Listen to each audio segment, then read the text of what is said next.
Windows with damaged muntins or grids can totally mess up your home's look and even let the cold air sneak in, so fixing them fast is key.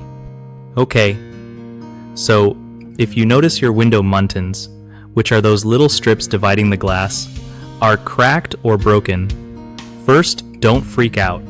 You can usually fix them without swapping out the whole window.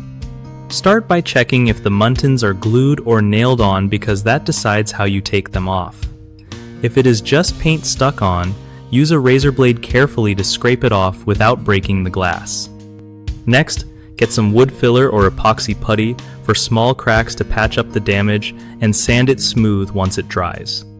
For bigger damage, it might be easier to replace just that section. You can buy pre-made muntin grids or even custom ones if your windows are older. When reinstalling, make sure to seal around the muntins with caulk to keep moisture out and prevent future damage. Painting them after repair not only makes them look fresh, but also protects against weather, wear, and tear. Lastly, if you're unsure about doing it yourself, calling a pro can save you a ton of headache and make sure everything fits perfectly.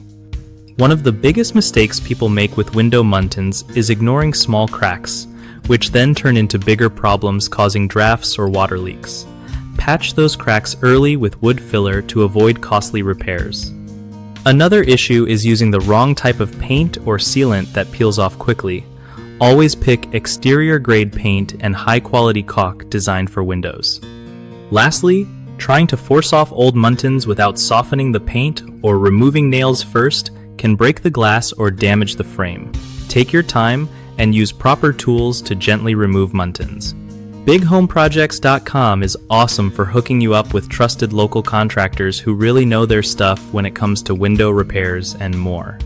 Plus, if you're a contractor looking to find solid work in your area, they make it super easy to connect with homeowners who need help right away.